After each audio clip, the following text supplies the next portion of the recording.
नमस्कार। PS news पर आप सभी लोगों का स्वागत है।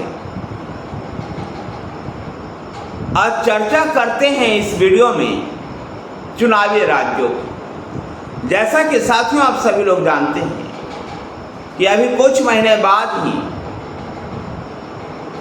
इसी साल झारखंड, महाराष्ट्र, हरियाणा और जम्मू और कश्मीर में चुनाव।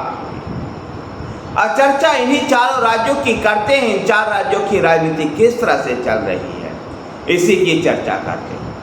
अगर चर्चा करें महाराष्ट्र की, तो महाराष्ट्र में कांग्रेस शिवसेना के साथ मिलकर ही चुनाव लड़ने का ऐलान किया है शरद पवार ने। दरअसल 2019 के अगर चुनाव की चर्चा करें, चाहे वो लोकसभा या विधानसभा का चुनाव हो, और 2019 से पहले तक लगातार लंबे समय तक महाराष्ट्र में भारतीय जनता पार्टी और शिवसेना का गठजोड़ रहा। 2019 के चुनाव में भी ये गठबंधन के तहत ही चुनाव लड़े। भारतीय जनता पार्टी सबसे बड़ी पार्टी के रूप में उभरी, तब भी उद्धव ठाकरे ने शिवसेना के लिए मुख्यमंत्री का पद मांगा। जब भारतीय जनता पार्टी वो पद देने में आनाकानी की, तब उद्धव ठाकरे ने देवेंद्र फडणवीस को झटका देते हुए एनसीपी और कांग्रेस के साथ मिलकर के महाराष्ट्र विकास आघाड़ी सरकार का गठन कर लिया। 2022 तक ये सरकार सत्ता में भी रही, लेकिन 2022 के बाद जिस प्रकार से शिवसेना दो फार हुई और शरद पवार के नेतृत्व वाली एनसीपी में भी दो फार हुआ, और इनके जो गुट थे, जो असली शिवसेना और असली एनसीपी होने का दावा कर रहे थे, एकनाथ शिंदे के नेतृत्व में शिवसेना और अजित पवार के नेतृत्व में एनसीपी, इन सब के साथ मिलकर भारतीय जनता पार्टी ने सरकार बनाई। देवेंद्र फडणवीस उस सरकार में डिप्टी सीएम बने, जबकि शिवसेना के एकनाथ शिंदे को सीएम बनाया गया। ये सरकार चलती रही। सरकार विधानसभा के अध्यक्ष राहुल नार्वेकर और कोर्ट का भी फैसला एनसीपी और शिवसेना एकनाथ शिंदे के साथ है। ऐसे में कह सकते कि एनसीपी और शिवसेना पराश्रय पकड़ एकनाथ शिंदे की और अजित पवार की। लेकिन लोकसभा चुनाव में इस गठबंधन को झटका लगा, जिसको महायुति नाम दिया गया, और विपक्षी गठबंधन महाराष्ट्र विकास आघाड़ी चुनाव जीतने में सफल। ऐसे में महाराष्ट्र में भाजपा की इस दुर्गति के लिए जो पिछले 3-4 सालों से जो ओवरडोज पॉलिटिक्स थी, इसको जिम्मेवार बना। देखना दिलचस्प है कि भारतीय जनता पार्टी और उसके सहयोगी एनडीए आगामी आने वाले चुनावों में किस प्रकार से अपनी इन खामियों को दुरुस्त कर चुनाव परिणाम अपने फेवर में हासिल कर सकते हैं। दूसरी तरफ हरियाणा में कांग्रेस लोकसभा चुनाव परिणाम से उत्साहित होते हुए आगामी विधानसभा चुनाव के मद्देनजर राज्य के सभी हलकों में संविधान बचाओ यात्रा निकाली। दरअसल लोकसभा चुनाव के दौरान विपक्ष ने एक गलत नैरेटिव गढ़ने में सफल हुआ था कि मोदी सरकार इस पर सत्ता में आएगी तो संविधान को बदल देगी, और इस नैरेटिव को दिखाने के लिए प्रतीक के तौर पर संसद का जब पहला दिन था, तो विपक्ष के तमाम नेता संविधान की प्रतियां लेकर के सदन के अंदर आए थे। अब उसी को आगे बढ़ाते हुए हरियाणा में कांग्रेस पार्टी सत्ता में फिर से एक बार आने को लेकर के संविधान बचाओ यात्रा निकालने का फैसला किया। यद्यपि कांग्रेस के अंदर भी गुटबाजी है, और किरण चौधरी अपनी बेटी श्रुति चौधरी के साथ तो कांग्रेस पार्टी छोड़कर भाजपा में चली भी गई है, लेकिन इसके अलावा भी कुमारी शैलजा, रणदीप सुरजेवाला और भूपेंद्र सिंह हुड्डा के बीच में अनबन की खबरें आती रही। झारखंड में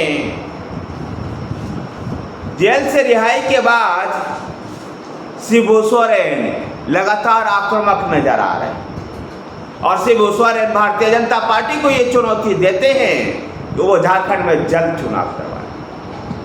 शिबू सोरेन जानते हैं कि इस समय अगर चुनाव हुआ तो उनको सहानुभूति वोट भी मिलेगा, और इसलिए उन्होंने भारतीय जनता पार्टी को खुलेआम चुनौती दी। देखना दिलचस्प होगा कि आखिर कब चुनाव होता है झारखंड में और झारखंड के राजनीतिक परिदृश्य क्या हो। दरअसल झारखंड के 14 लोकसभा क्षेत्र में से 5 अनुसूचित जनजाति के लिए रिजर्व सीट और उन सीटों पर भी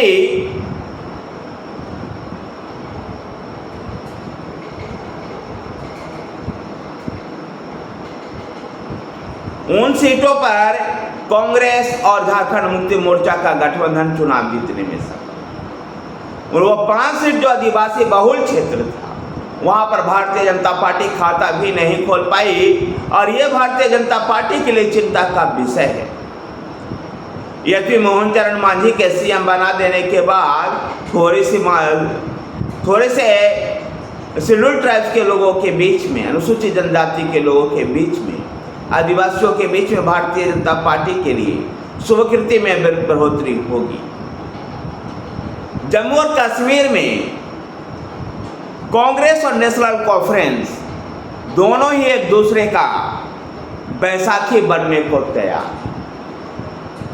क्योंकि पीडीपी और नेशनल कॉन्फ्रेंस के गठबंधन के बिना राज्य की सत्ता हासिल नहीं की जा सकती। राज्य में जो विधानसभा का जो बनावट है लगभग दोनों ही संभाग बराबर पे है। जम्मू या श्रीनगर का, कश्मीर का जो संभाग है दोनों पर लगभग बराबर स्थितियां हैं। ऐसे में जम्मू में भारतीय जनता पार्टी को चुनौती देने के लिए कांग्रेस और पीडीपी आमने सामने होंगे, तो घाटी के विधानसभा क्षेत्रों में नेशनल कॉन्फ्रेंस उम्मीदवार उतार सकती है। यह प्रयास इस बात का किया भी जा रहा है कि पीडीपी के महबूबा मुफ्ती को भी इस गठबंधन के दायरे में लाया जाए। अगर ऐसा होता है तो भारतीय जनता पार्टी के लिए 2014 का प्रदर्शन को दोहराना आसान नहीं होगा। इधर भारतीय जनता पार्टी ने इस बात को साफ तौर पर क्लियर किया है कि पीडीपी के साथ उनका कोई गठबंधन नहीं होगा, न तो चुनाव के बाद और न ही चुनाव पूर्व। ऐसे में कांग्रेस पार्टी और नेशनल कॉन्फ्रेंस ये प्रयास करने में लगी हुई कि पीडीपी भी इस विपक्षी गठबंधन में शामिल हो जाए, ताकि जो जम्मू और कश्मीर का जो राजनीतिक परिस्थितियां हैं उसमें स्थानीय लोगों के हाथों में शासन की बात हो। कांग्रेस का ये भी कहना है कि नेशनल कॉन्फ्रेंस, कांग्रेस और पीडीपी का गठबंधन अगर हुआ तो भाजपा 2014 जैसा प्रदर्शन भी जम्मू क्षेत्र में दोहरा नहीं पाई। जम्मू कश्मीर के विधानसभा चुनाव को लेकर के सुप्रीम कोर्ट के गाइडलाइंस के तहत 30 सितंबर को चुनाव हो। देखना दिलचस्प होगा कि इतने जल्द जम्मू और कश्मीर राज्य में चुनाव हो सकता है या नहीं। धन्यवाद साथियों, वीडियो को लाइक कीजिए, शेयर कीजिए, हमारे साथ बने रहने के लिए हमारे चैनल PS न्यूज़ को सब्सक्राइब कीजिए। धन्यवाद।